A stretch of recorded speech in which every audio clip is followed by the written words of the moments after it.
Pembahasan materi hari ini tentang konsep dasar ketenagakerjaan, permasalahan yang ada di Indonesia, khususnya pengangguran, serta cara mengatasinya. A. Konsep dasar ketenagakerjaan. Untuk memahami masalah ketenagakerjaan, kita harus mengenal 4 istilah utama dan hubungan di antaranya. Pengertian dari ketenagakerjaan adalah segala hal yang berhubungan dengan tenaga kerja pada waktu sebelum, selama, dan sesudah masa kerja Undang-Undang Nomor 13 Tahun 2003. Tenaga kerja adalah penduduk dalam usia kerja 15-64 tahun yang mampu menghasilkan barang atau jasa. Angkatan kerja bagian dari tenaga kerja usia 15 tahun ke atas yang sedang bekerja atau sedang mencari pekerjaan. Kesempatan kerja, ketersediaan lapangan kerja untuk diisi oleh pencari kerja, jenis-jenis tenaga kerja menurut sifatnya. 1.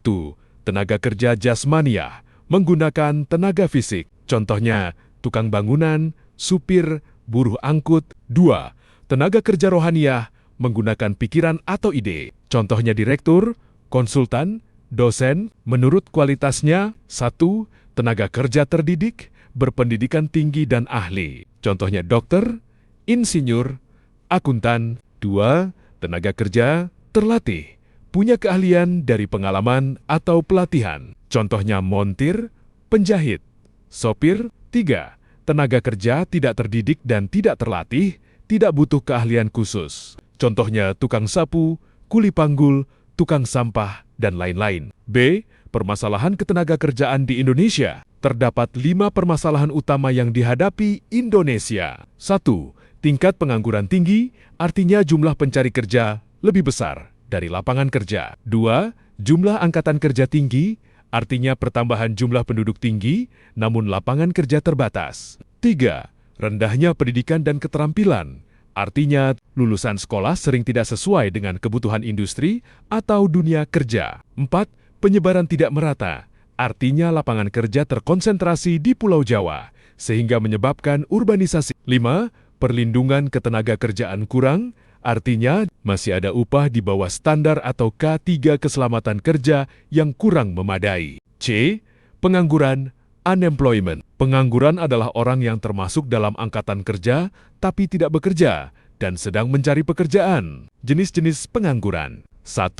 Pengangguran friksional adalah pengangguran akibat dari perpindahan kerja dan sedang mencari kerja lagi atau nganggur karena baru lulus sekolah. 2. Pengangguran struktural adalah pengangguran akibat dari perubahan struktur ekonomi, misalnya negara agraris menjadi industri atau karena kemajuan teknologi. Contohnya petani kehilangan pekerjaan karena lahan dijadikan pabrik. Operator telepon kehilangan pekerjaan diganti mesin penjawab otomatis. 3. Pengangguran musiman adalah pengangguran akibat dari perubahan musim atau waktu. Contohnya petani yang menganggur saat musim kemarau menunggu musim hujan. 4. Pengangguran siklikal adalah pengangguran akibat dari naik turunnya ekonomi makro resesi. Contohnya, banyak karyawan di PHK saat krisis ekonomi 1998 atau pandemi COVID-19 karena perusahaan bangkrut. Dampak pengangguran, secara ekonomi, pendapatan nasional turun, pendapatan per kapita rendah, investasi menurun, dan kemiskinan. Secara sosial, kriminalitas naik, keresahan sosial, dan beban keluarga. Cara mengatasi pengangguran, secara umum, menciptakan lapangan kerja baru, meningkatkan kualitas pendidikan, serta mendorong investasi. Secara khusus, sesuai jenis, friksional, membuka informasi lowongan kerja yang cepat, misalnya, bursa kerja online, struktural, pelatihan kerja job training agar bisa beradaptasi dengan teknologi baru. Musiman, memberi pelatihan keterampilan sambil menunggu musim misalnya. Petani belajar menjahit saat menunggu musim tanam. Siklikal, pemerintah membuat proyek-proyek padat karya untuk menambah daya beli masyarakat. Pembahasan berikutnya adalah tentang sistem upah.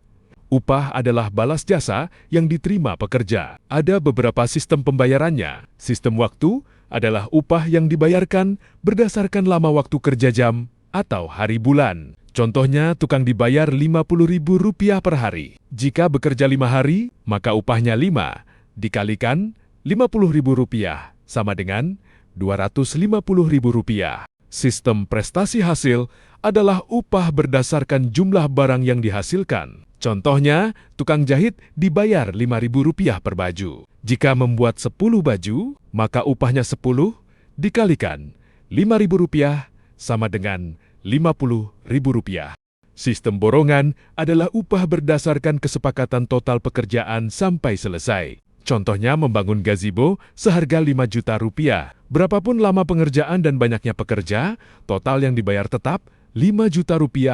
Sistem premi adalah upah hasil tambah bonus premi jika melebihi target. Contohnya target 50 boneka per hari Rp250.000. Jika dibuat 55 boneka, kelebihan 5 boneka diberi bonus Rp5.000 per boneka. Total sama dengan Rp250.000 tambah 5 dikalikan Rp5.000 sama dengan Rp275.000.